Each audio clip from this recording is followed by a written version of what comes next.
What's up, everyone? How are you guys? Good. How are you guys?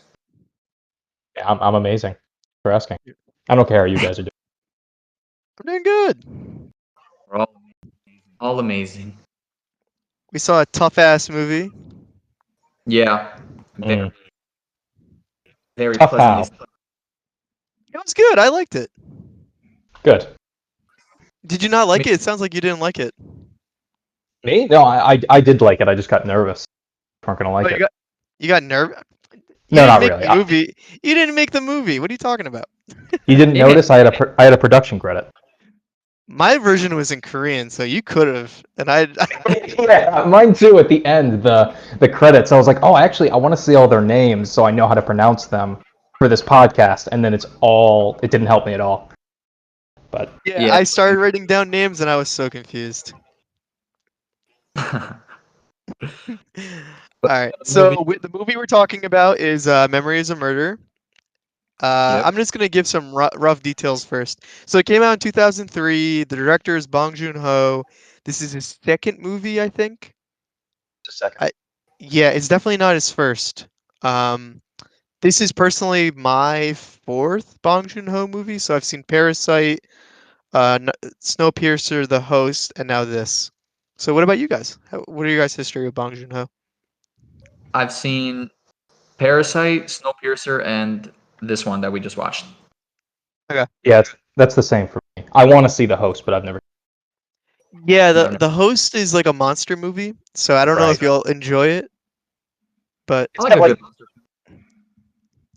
it's got sort of like an environmental kind of thing going on, right? It's sort of an analogy. I guess we're yeah, not talking about that movie, but yeah. I was gonna even bring up a point like this. Like, I think Bong Joon-ho, all his movies feel the same, but they're all different genres. So like this is like obviously like a murder mystery, but it has like that quirkiness to it still. But we'll as well get into.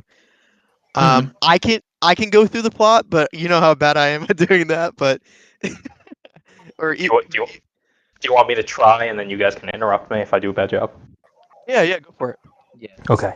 I'll keep it quick. So, um, basically, in a small town in South Korea, we probably hear the name, but it's not super important. Almost like a village. There's a series of murders. Attractive young women killed on rainy, raped and killed on. So basically, we follow a team of three from this small town and one from Seoul, the big city, trying to figure out, um, obviously, who the murderer is. And we'll talk about it a bit more. Spiral a bit. It's very tragic. But yeah, how's that? Is that a good summary for Yeah, now? yeah, that's pretty good. This is gonna be a spoilers edition, so we can spoil the shit out of this movie, to be honest. So then to spoil it, I guess we'll fill in some details, but they don't catch them. This is also based on a real case, which was never solved. Yeah. Um, I don't know how I don't think it was especially closely. Uh, it doesn't necessarily follow it exactly, the true facts, but yeah, unsolved case. Maybe we'll. I read that the guy was actually caught last year. He was Oh already wow! in prison for a different like crime, but yeah, they found the guy. Wow, we got him. We did Yeah, it. he killed his sister-in-law. Oof. Oh, that was the Yeah, crime he was in prison for? yeah, that was yeah. He was serving 50 years to life or something, and then he confessed to it in jail for some reason. Oh, But yeah, damn. and then like then DNA evidence also proved it, Nice. and Well, at like least Oh DNA yeah. and DNA evidence is like a big part of this movie too, because like it is like during the so this is like set in October 1986, I think. And I also was gonna say like it's kind of interesting because people kind of pen this as like one of the first serial killers like cases in South Korea. Mhm. And like DNA technology was like as it explained in the movie was not really far along at all. Like they had to get help from the United States, which Yeah. I thought was pretty interesting. I'm like, damn, this is like new to a lot of like countries. Like South Korea, like they were probably confused as fuck. Yeah, I mean, this is. I think it's not necessarily like a major theme of the movie, but it is sort of terrifying. Like, seemingly, it was pretty easy to get away with murder. Like, I don't mean to sound like dismissive of it, but it's just like literally they find this guy's like bodily fluids and fingerprints and footsteps, and they're like, what do we do? It's just not quite, man. Like, literally, if you run away from the police, it seems like you're pretty much in the clear.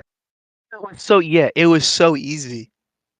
It was like kind of scary how easy it was, and it was also like it was a good juxtaposition to like how fucked up like how bad and like how bad of a job the police officers are doing. I was just about to say it was also really scary how easy it is to be falsely accused.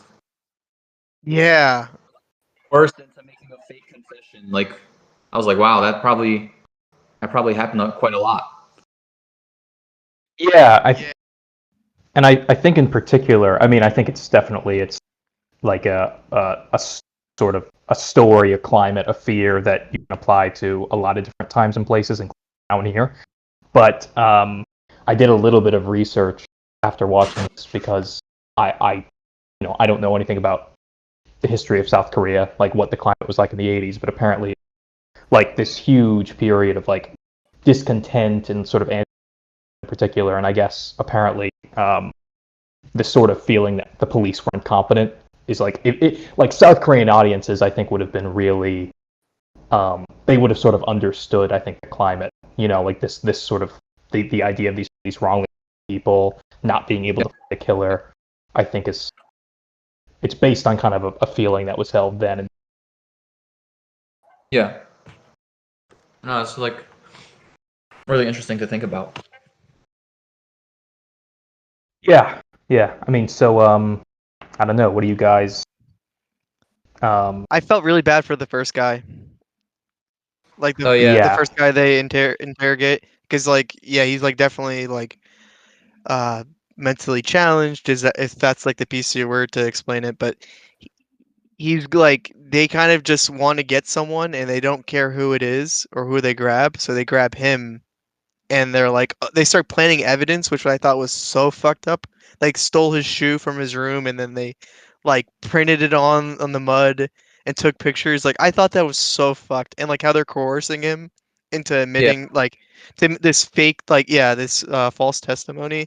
It was so fucked. I felt so bad. Like I it was like Like if it wasn't for the detective from Seoul, then they probably would have just went with him as the killer. yeah. I mean, it's sort of kind of to that. It's something that I think, like, as a movie, is part of what makes it so uncomfortable. Is the fact that because I obviously, yeah, I think if anybody watched this and thought, boy, these are good police officers, they're just doing what they have to, I think you're fucked. I mean, I don't think you're meant to think like justified. But the thing that's so sort of, I think, what part of what makes it really uncomfortable to watch is sort of like totally. It's almost some of the stuff I feel like is almost played as if it's a joke, if that makes sense. Like, not that I think you're meant to think it's funny, but like it's almost like a running gag. The way, I don't know if you guys probably caught this, like the detective Cho, who's the one that he wasn't the main detective and he wasn't the one from Seoul. He was the guy that is always like beating people up. Every time he kicked someone, he's always like kicking them out of frames, and it's becoming like uh, uh, increasingly sort of ridiculous the way he does it. By the end of the movie, there's one point where he literally like jumps, like Bruce Lee kicks a guy out of the frame. That yeah like yeah it's yeah yeah yeah, like it's funny. You know what I mean? Like if you're just so watching it, if you just funny. said that someone, yeah, like it's funny, but it's so uncomfortable because it's like this is actual, like this is police brutality, this is assault, like this is, it's sort of very strange the way that it's framed almost, and I'm not exactly sure what to make of it. I don't know if it's just kind of the absurdity or what. Yeah, Um, Bong Joon-ho has a lot of like weird humor in his movies where like it kind of doesn't belong and it makes it feel like a little uneasy. yeah, because I think it sort of plays into, I think, like I said before, I don't think you're necessarily think that the actions of these police officers are justified, especially given the fact that by the end they all kind of go crazy one way or another. I mean, they Yeah, all yeah, Yeah. sort of the three main ones, other than the chief, they all kind of lose what they think sort of defines them, at least professionally, and maybe even as a person.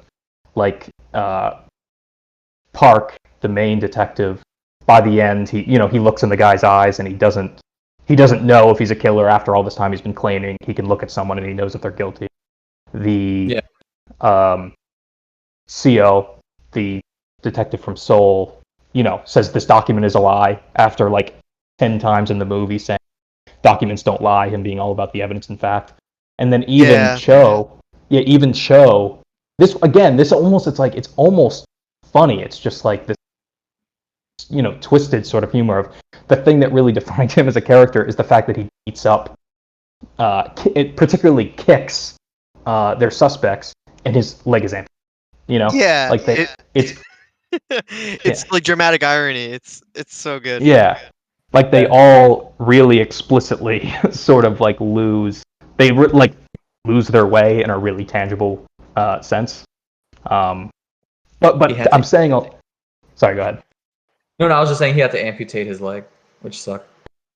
Yeah, he deserved it. Yeah, right. But basically, I'm saying all this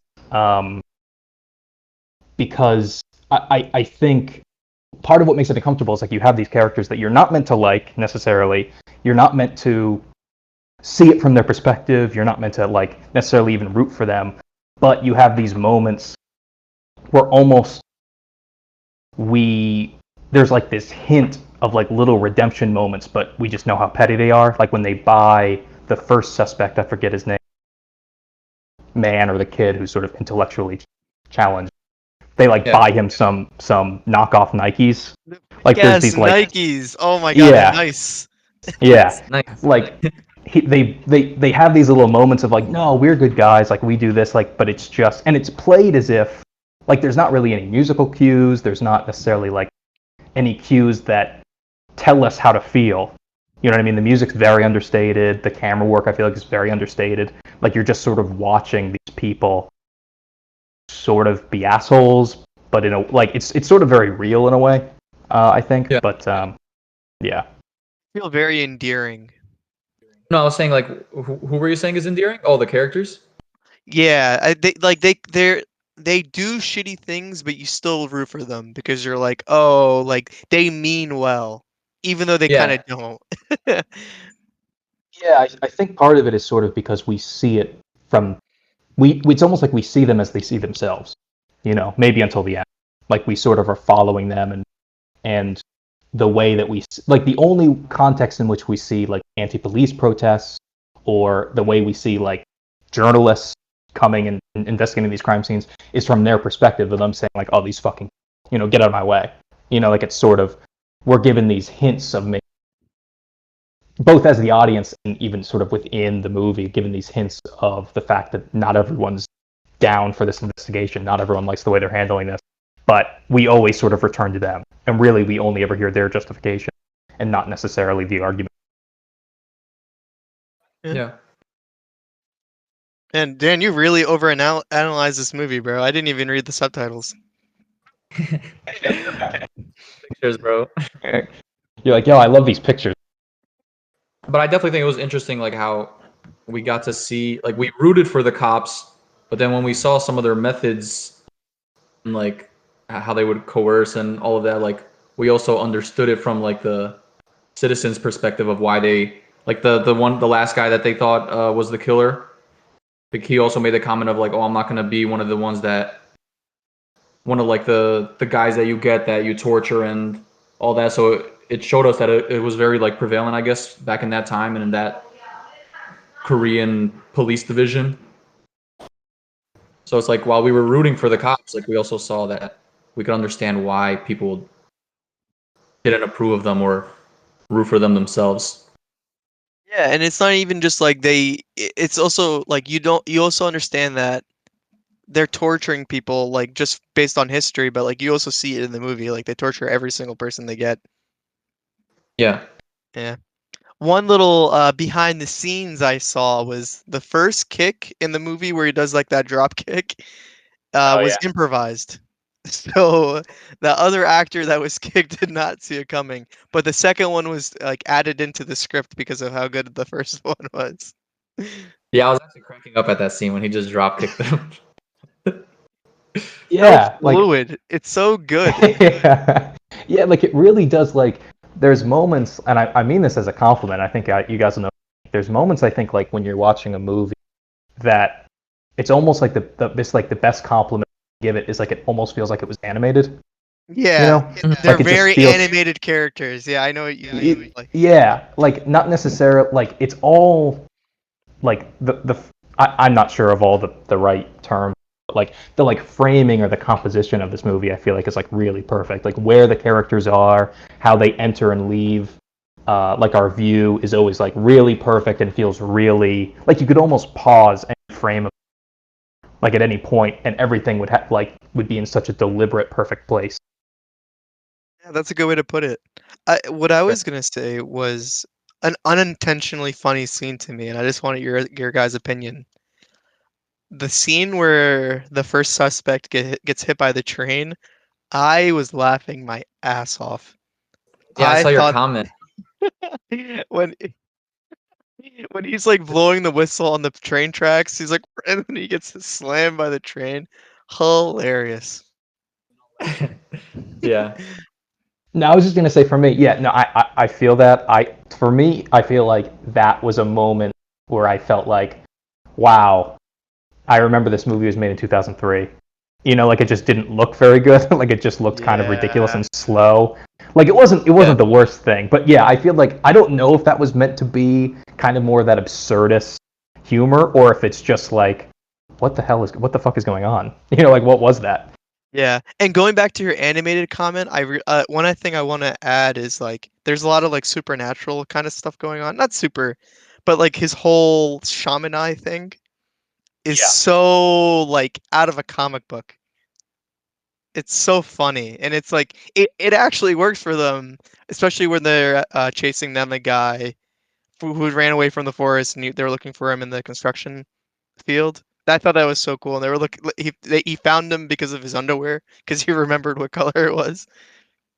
Yeah, I think it works really well too because um, it I think a lot of this movie you're kind of meant like obviously they're looking for this killer, they don't know who it is, they're working through all this evidence as well, but I think also the audience is kind of meant to be wondering not necessarily you think like, oh my god, this guy's a superhero, but like you don't know how like you kind of spend a lot of the movie thinking, are these guys good detectives?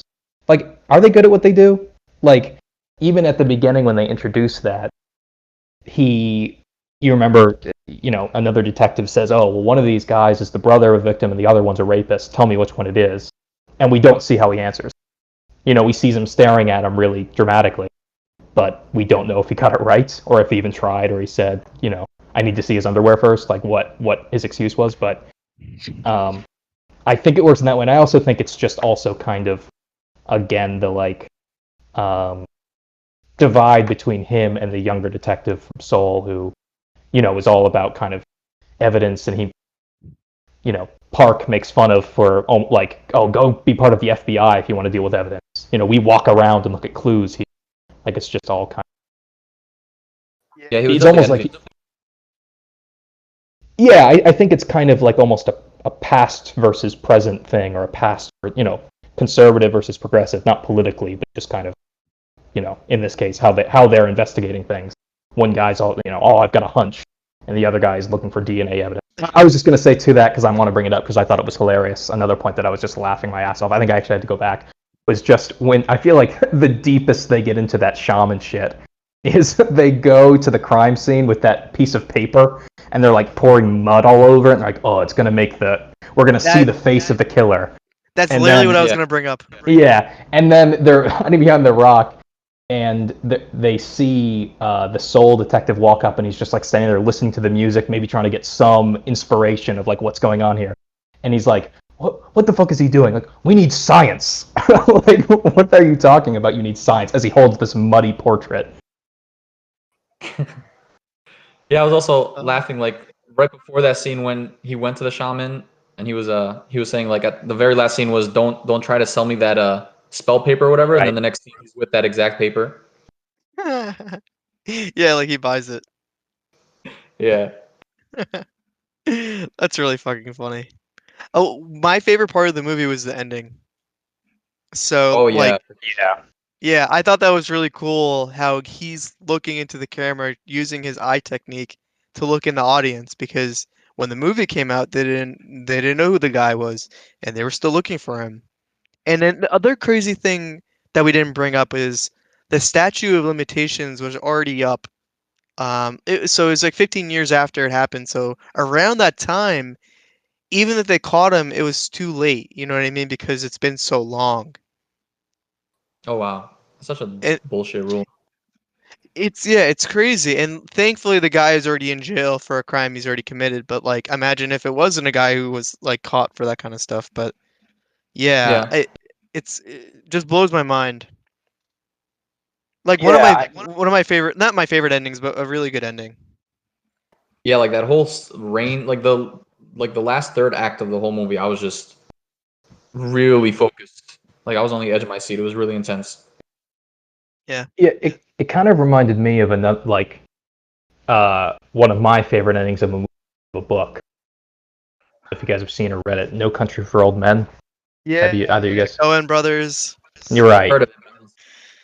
It's I really like that movie. It's also a really good book by Cormac McCarthy. And both are really, really similar. But the ending of that, for you, Brendan, who hasn't seen, or anybody in our I'm sure, massive audience, um, Mhm. it's basically the whole. It's similar where it's not necessarily a murder mystery because we know what murder is, but one character is a sheriff, this like sort of podunk Texas sheriff who's looking for this killer, and basically the entire movie, and in particular one, he's just sort of just like they're like ships that pass in the night. You know, like they're just he's so close to cracking, and you in the audience, it's a little bit different because you in the audience are, my dude, you're right there. You know the answer. You're just not putting it together. Like in particular in No Country for Old Men, basically the killer, he kills people using a like a it's for killing cattle. It's like this tank of like compressed air that shoots a little um, like a little pin basically into a cow's forehead and kills them. So they Yeah. come to all these crime scenes and there's a bullet hole with no bullet basically is what they think. But there's a scene where this Texas sheriff who's trying to figure out what's going on here, in some rambling anecdote like you'd expect from an old man from Texas, starts talking about these tools, like he's talking about like a slaughterhouse. And if it was any other movie or any other story, that would be the moment where the light bulb went off, and he figured it out. But he doesn't. It just continues to play, and he never finds him. The bad guy gets away. Yeah. So it sort of reminded me of that, which it's hard to say you like those sorts of endings. But I think this sort of feeling of like you were so close, but you failed, Mhm. is always sort of, I guess it's subversion of expectations, or just kind of, it makes you feel something even if you don't like the way it makes you feel. Very Yeah, realistic Yeah. in a fucked up way. I like a an unhappy ending sometimes, which definitely yeah, comes off in this movie and No Country for Old Men. Yeah. Something else, though, as we're talking about the ending, I wanted to point out because I wanted to see if you guys have any thoughts. I don't really. I don't think of it. I think there's some. I feel like there's some relevance in the fact that the beginning and the end of the movie, they mirror each other. He's at the spot looking in the tunnel, and both times he's talking to a little kid. Yeah. Um, there's that element. I don't know if it's got any relevance, but the other thing I picked up at the beginning, and again, I might be reading too much into it. It might just be kind of nothing, or but I sort of thought it was interesting. The beginning, the kid keeps mimicking it, and also the kid is stood right above the body. You know, like he looks yeah. up, there's a kid, he looks below, and there's a murdered woman. Felt sort of, I don't know what that's supposed to mean or what that's supposed to be, but it felt, I don't know, it felt like it meant something. Like some sort of metaphor. Yeah, I just thought the kid was annoying as fuck. yeah, fair enough. But no, I get where you're coming at. It Yeah, might be a metaphor for something like maybe it's his like subconscious or like maybe it's like him thinking as well. Like the kid is a reflection of like how he feels about the entire thing. Like I don't know. Or maybe just me neither.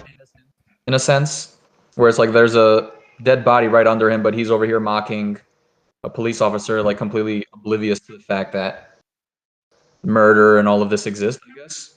That's good, dude. That's Yeah, maybe. that's pretty Yeah. good. Thanks. Right. Yeah, that's good. The other thing I wanted to bring up, though, does anybody? I feel like I don't mean to hijack the conversation. Can we move on to something else? Is that all right? No, I've said most of the things. Okay. One other Wait, thing I just about the movie or about that just the no about the movie. wait, you want to? I want one last thing to talk about the movie. Yeah, that me too. I'm saying, can we move on from the beginning of the movie to something else? Oh, Yeah. okay. I understand. Sorry. No, it's all good. Yeah, so I just wanted to say it's separate, but I just wanted to bring it up because I felt it was worth mentioning. I sort of talked earlier about like the framing of the movie and how everything felt like it has a place. I really like, again, I don't know all the words for it, but I really like the like lack of close-ups on actors' faces in this. Not because I think they're just horribly ugly, but just there's all this time spent just like looking at the scene and the camera's just sitting there. And really the way that you can sort of feel it, like the way that you know where to look is based on these little cues that I feel like are way more interesting than, the camera pulls into a face and so we know to look at that person, you know? Like I feel like you spend a lot of time kind of like following people's eyes or kind of following little cues. Like I really love the scene where they're in the restaurant that they're in a couple times. Well, there's two actually scenes in the restaurant I love. The first one is it's the same scene where they give the kid his nicey sneakers. And they're like, "Where is he?" And he tumbles out of the back into their table. You know what I'm talking about? Like that's where he takes naps for some reason. Yeah. Yeah.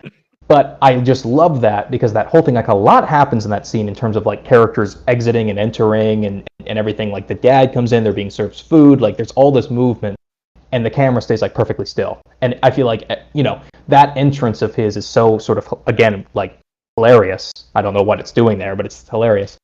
That, and I feel like so many movies, it would just be, that would have been a cut, or he would have just walked in the door. Like every sort of enter and exit from this movie, every character sort of entrance, I feel like is always visually interesting. And there's always a lot going on in a particular scene, even if it's like maybe not important. There's just always. Yeah, I haven't realized that actually, but you're right. Like now that I think about it. Yeah, the scene, actually it was the scene, I saw this scene somewhere ahead of time, and it's the reason I wanted to watch this scene where they're sitting in that restaurant. It's after Detective Park sings karaoke, and they're all drunk at the table. You know what I'm talking about? Is What's Yeah. that? with the bananas. With the bananas, yeah. I love that scene, and it was what I saw. I didn't even know what they were talking about, but I saw that and I loved it because it's like I feel like that perfect, and there was a lot of this in Parasite too, but there was like this sort of, it's all one. I think there's a slight zoom in the whole time, but it's sort of, there's like three different things going on, and then they sort of all converge. Where the main thing, obviously, Park and Detective So are like having this sort of petty argument about why did you go to the FBI, go to America, whatever. In the back, Detective Cho, who loses his leg, is back like making out with a waitress or something. Like, and occasionally like his leg comes over the side. And then it finally ends because they all stop what they're doing because the chief in the middle is throwing up. And then from there it goes from two people having a petty argument, one person in the back trying to fuck, and then the guy in the middle wakes up and like has the bright idea to like sort of, next time it rains, let's go looking for him. So I just sort of love that. Like there's a lot going on and it all ends in a way that doesn't involve, like it sort of respects my intelligence, where it's not the camera telling me where to look, like I'm following things in a way. Yeah, That everything. yeah, so I just really liked that. It's almost like you're looking at, like, it makes me think of like a diorama or something. Like you're sort of just looking. No, for sure. I agree with that for sure. think that the scenes are really allowed to breathe. Like they feel so alive. Like Mhm. a moment that I felt similar to that the karaoke scene was when an early one when the forensic team was on the site and it's not exactly the same thing where like they stay in one position and everything's just going on. They do like kind of a slow pan and they show how many people are there and they show like all the craziness that's going on. Like Yeah. there's so many people there's fucking up and not like doing their jobs correctly. Like everyone is like stumbling over another. Like there's like citizens that are there that shouldn't be there. Like there's footprints everywhere. The tractor guy ruined some Right. evidence. Like it felt so alive. It didn't feel like, and I don't want to be mean to people who enjoy this kind of stuff. It didn't feel like an episode like NCIS or like you know what I mean, like or Bones or something of that nature where like it's Perfect. so like yeah, perfect, cold and calculated. This just felt so real and like clumsy, but it like added character. Like I really, really enjoyed how like authentic it felt. Because like if I was a part of this group, I probably would fuck up too if I was a forensic agent. Yeah. Oh shit! I accidentally stepped where I shouldn't have. But they take Yeah. it like to like 11. Yeah, I think I completely agree with you. I think that's where a lot of kind of like, to use a really vague term, the magic of watching this movie comes from. Like, for those of us who, don't necessarily know about the mechanics of how you make a movie, sometimes you just feel like can't look away. It's just like all we're watching is these people bumbling around, but somehow it's so engaging. And I think, yeah, I think it's all the activity. I also think it's you mentioned it, just sort of like the simple pan, where it feels like if you were there and you were looking around, you wouldn't cut to the perfect angle every time. You'd Exactly. see, right. Exactly. You'd hear a tractor, you'd slowly turn around, you'd see everything in between, you'd get to the tractor, go over there, then you'd come back around, you'd be walking forward, and off in the distance you'd see somebody tumble down a hill and think, what a fucking, like, it's all just so, it doesn't, we're not in the thick of it all the time. Like we're where we can see everything, but there's things kind of happening on the edges, there's things kind of catching our attention. We're not necessarily like we were following the detective. We weren't necessarily following the action. Um, but yeah, I think that was a good opening. So I don't want to be negative, but let's talk about things that we didn't like about the movie. Okay. It's just quick things for me. Some of the lighting looked pretty bad, especially like in the office. And maybe it's just because of its time, like it came out a long time ago, but like it looks so gross. It Yeah. and maybe that is like the intended effect, like oh yeah, this isn't a pretty business, but it just doesn't look good. And another negative for me was just like I wish they didn't focus so much on the whole like bathhouse stuff. It was a bathhouse or Yeah, where he's like looking for someone who shaves. yeah, I thought that was like it kind of just dragged the movie along for me. Yeah. And I understand why they did it. Like they wanted to establish like, oh yeah, he needs to meet the student there at the school that's nearby and like form some sort of a connection with. But it just kind of felt shoehorned in and like that was the only thing I kind of felt weird about. Otherwise, it was a really good film. Mhm. No, I was thinking, yeah, I agree with like the whole outhouse, like they made it seem like I thought it was gonna have more importance because it was mentioned many times throughout the movie, but I don't even think like did they even learn anything from that, or because he just talked to that, or I guess that's how that he found out about the girl that cried.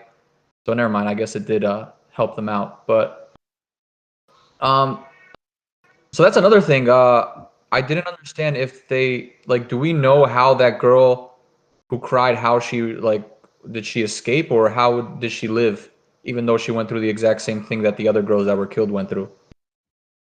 I think it Like, was because she didn't. It was because she didn't see his face. Remember, she said she's purposely was making sure he his face so that he didn't have to kill her. oh, okay. Yeah, that's what I think, which also doesn't make a ton of sense because I sort of feel like clearly whoever this is didn't have a very strong moral compass. I don't know why he decided, okay, no need here. But yeah, that was the justification. Oh, okay, yeah. Yeah, I can't really think too much of what I didn't like. Um, I get something just like random, which I hear people complain about in movies, and I don't really complain about it, but in this case, for some reason, it just came to my head. But the one scene where he was having, I guess, sex with his wife, and then I was just like, I mean, did that really have to be in the movie? Like, it just, Yeah, I kind of forgot about it too, but you're right. It doesn't feel like it really adds anything. yeah. So Yeah, it was. that's about it. Yeah, I mean, I agree with most of what you guys are saying. One thing though, just to not be that guy, but I think actually, not that this makes it better, because I agree that scene it's sort of like this gratuitousness, just sort of like okay, cool, like I feel like it was implied. But I think actually she wasn't his wife at the time. She was. I think it was implied that she was actually a sex worker. Because at the end they're married, but remember he's saying like, do you make all this money doing this? Like everybody in town sees. Like I think at the time he was going and seeing her and paying her, and then by the end at some point they get married. It's a Oh, good. I did not catch that. I mean, I, I think that's what I was thinking. I think that was the case. I could be, which doesn't necessarily change anything majorly in the movie, but I guess kind of tells us a little more about his life. You know.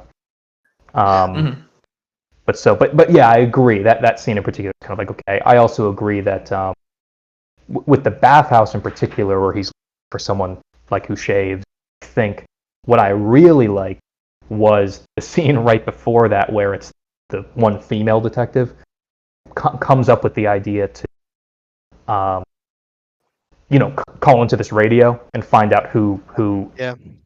sings of the song. They all think, oh, great idea, you came up with it. That's our new lead. And then he, from off screen, rolls in his rolly chair and turns off the radio and asks the chief, like, well, what about the Baldies?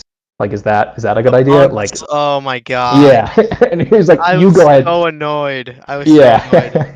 It's just like that. I thought was this hilarious. It was so stupid, but it was this hilarious dynamic of just like him being like, but what about? I was gonna check out the monks. Is that a good idea? Um, but then yeah, I think they took it too far. Where it's like then the bathhouse. Okay, why am I spending an extra few minutes watching it like this? But yeah, and I agree with you too, Chuck. Another thing I didn't love was I thought some of the lighting or whatever you want to call it, the color palette or something, it was so dingy. And I think, like you said, I think probably was A product of its uh, time. you're right. Like, and I think it was meant to, it's not a, they're not meant to look super professional. But what I did like about it actually, and I think it could have been done a little better, but what I did like about it was I think what it helped us. I don't know if you guys noticed this or you probably never think at the time.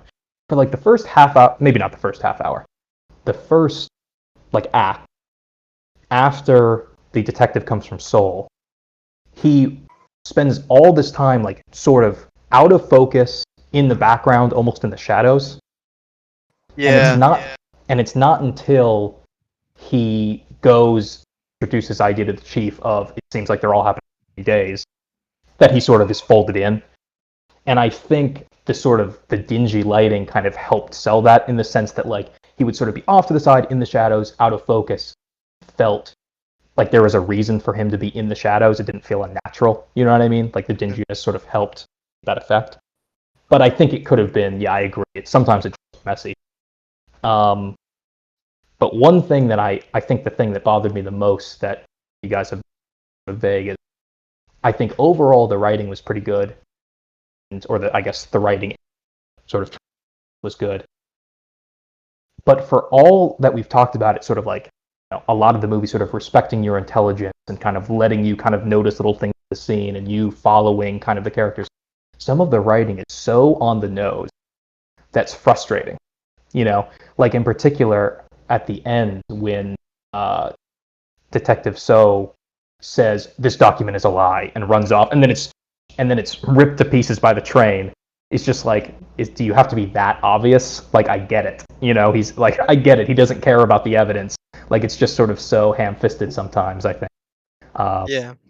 and I don't Yeah, know if, yeah, like, I don't know if, there was a cut of this movie that, they were worried, oh, I don't know if people are going to get it. We really need to make sure they know what's going on here. But so even though I thought most of the writing was good, there were some times where I'm like, yeah, I understand. Another thing is you can chalk it up to being like the rest of the movie like kind of campy and a little silly. Like, oh yeah, maybe that's why it's so on the nose sometimes. But yeah, you're right. Like it just feels like it's holding your hand a little too hard. Mhm. Yeah, I mean, overall, I think we all agree. I'll speak for myself anyway. I think it's an excellent. I really, I think it's great. But no movie. Yeah. Yeah. Um, I had some extra stuff, and this is just gonna be fast paced because they're kind of Lightning. silly. I had some. I don't know why I thought this. I definitely thought that the detective from Soul was gonna be like the bad guy. I don't know why, and Yeah. I didn't know anything about the case beforehand. I'm like, whoa, this would be dumb, but like, because he has a couple lines where he's like, "Oh, this criminal's a genius," and it's like, "Oh my god! If imagine if you're the criminal and you're like hyping yourself up." No, I'm glad they didn't go that route. They go that route, I would actually like unironically love it. I think it would that might be like one of my favorite movies of all time, legitimately, if they went that route. Oh man, that was. But It I'm was with perfect. you. Where I knew it wasn't him from the sense that I knew or I thought that it wasn't solved yet. I knew it I knew that it wasn't solved in 2003 anyway.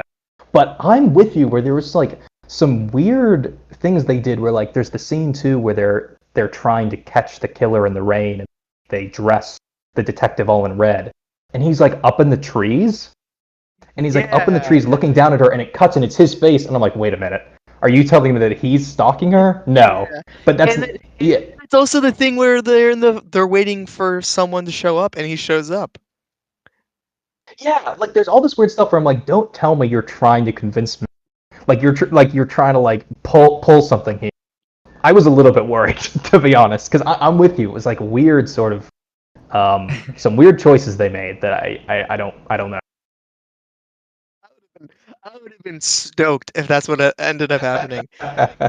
I legitimately would be crying laughing if it was him. And if especially if like they changed the tone of the whole movie where it's even more ridiculous. Uh I mean, if you're basically, I feel like describing like it basically would have become Death Note at that point, where it's like he's been helping with the investigation the whole time. He pulls out a notebook, like that oh would have just been yeah, that would be yeah. so That's what good. that's what you would have loved it if it just became an episode of Death Note. Yeah, I would legitimately have loved it. Another thing I wished happened more was I wish they used the main theme more. They play the main theme in the beginning, and it's It so was calming. no, I'm saying yeah. I thought like I was gonna mention also like the soundtrack. They didn't utilize it enough, but like the beginning when you do hear the music, it was just amazing. I was like, wow. Good ambiance, but then they don't use it at all. Like, Yeah. Yeah, I agree because I thought the exact same thing where it's like play some of the soundtrack and I thought, wow, this is really good. And I actually also really liked the theme or sort of the music they played during like the chase. There's a lot of great music, but to play devil's advocate a little bit, um, I also like the fact I mentioned this a little earlier that when you don't have music, there's it becomes really sort of ambiguous the way you're meant to feel or how almost interpreting things. You know, Mhm. like it's sort of like I mentioned the scene where they give him nice sneakers, and I feel with the right music or really any cheesy music, it would have been played off as like, oh, what a couple of nice guys. They really made up for it. It's all water under the bridge now, but it's dead silent. yeah, Like there's all these moments that it's almost like I think we are conditioned. We're waiting for the music to tell us, am I happy? Am I sad? Am I mad? And it's complete. It's really there's very very little. So I sort of appreciate that if that's what they were going for, but I agree that it also kind of felt like a waste when you have this great soundtrack to just kind of ignore. Yeah, Mhm. it kind of forces you to form your own opinion and like judgment of every scene, which I like a lot. But it was such a Yeah, good me too. theme. They have to use Yeah. it. They maybe could have struck a better balance. Yeah, Yeah. or like even like a transitionary scene where it's like not super important. Like just put it in. I don't care. Like if you, That's to hear it. yeah, just Make put the it. movie like. Sorry, God. Oh yeah, I was just put it on when they're walking somewhere. I don't care. Say like make the movie like a few minutes longer and just in between scenes, like you said, add a little. Show us a picture of that nice, that nice rice paddy field, and just play the theme a little bit for. Exactly. Sorry, I have one more thing to add, and this is probably gonna be my last thing, but I also really enjoyed the transitions, and I mentioned this before a little bit, but so from a lot of the torture scenes, they transition right into when they're eating food, and most of the time it's when they're like putting food on the grill. So it's always so interesting. Maybe he's trying to make a point of like, oh yeah, this is basically like a fighting and torture is just like abusing meat, kind of thing. Yeah, Mhm. there's a great jump cut in particular. I think you call it a that actually is from I think second, like maybe their second autopsy, where there's a corpse on the table, and Yeah, it yeah, cuts yeah. straight from that to then where she was, this little pile of beef. And yeah, it's very like I feel like you see that all the time now. Like the kind of gross out jump cut is like really overplayed. Like I remember they did it all the time in Game of Thrones. There would be these like Yeah.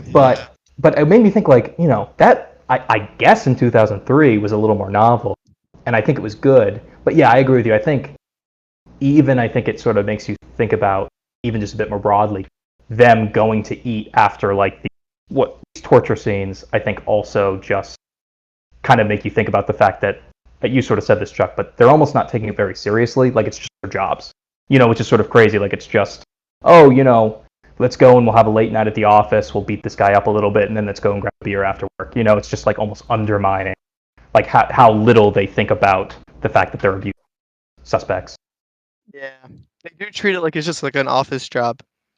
Right. Yeah. Yeah. Yeah. Do you guys want to get into ratings?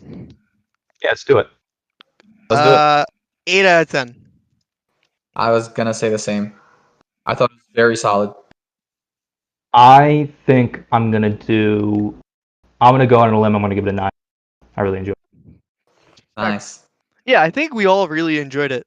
I think Yeah. like I think my 8 is like closer to a 9, but yeah, Yeah. it's a good film. Yeah. Yeah. Like All right. I'm mainly giving it an 8 because I thought it was a great movie, it's really solid. But to give it a little bit more points for me, I guess would be like the rewatchability factor. Right. Right. Yeah, I feel Yeah. that. This is definitely a movie I would love to show people though. Like Mhm. this is definitely a movie I would want to recommend like, oh yeah, if you like Parasite, you would enjoy this. Yeah. Or people into foreign films, I'd recommend this also. Yeah, I That's think such there's a a lot of. broad That's sorry, go ahead, Daniel. I was No, you go ahead. That's such a broad thing. If you like foreign films, it's like, dude, it's like Yeah. No, because you like could. sometimes I see people saying like, "Oh, can someone recommend me a good foreign film?" I would recommend this because it's foreign and it's a good film. Okay, I understand. But okay. Yeah. My thought is like, oh yeah, if you like any Korean movie, just watch any French movie. But no, Oh, I understand. Yeah.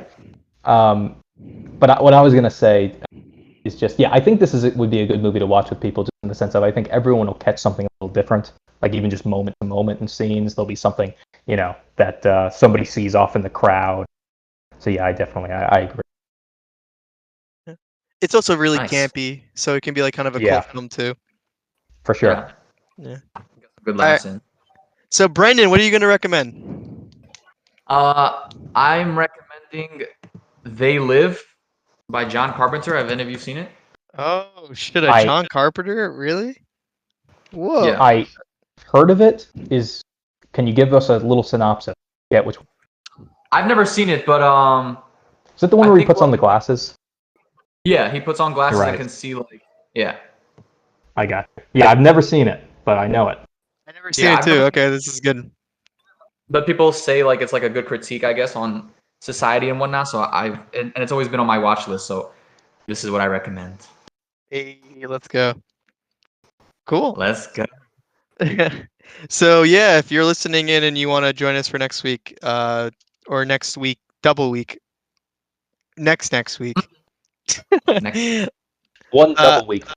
yeah, double the next double week. Yeah, check out They Live by John Carpenter. What year did it come out? I think. Let me check. My bad. 1988. Is this before or after The Thing? After, right? It has to be after, right? The Thing, yeah, the Thing is 1982. Yeah, I like The Thing. So this is gonna be a fun movie to talk about, I think. For sure. Yeah, I don't want to compare it to The Thing though, but yeah, we'll see. Yeah, All right, we'll see how it. cool. And I guess we're just gonna log off. Have a nice Nice. day, anyone. Yeah, all the viewers and listeners. All 5 of you. Just listener. Thanks for listening. Yeah, all there's dozens of us. Yeah. All right, peace, guys.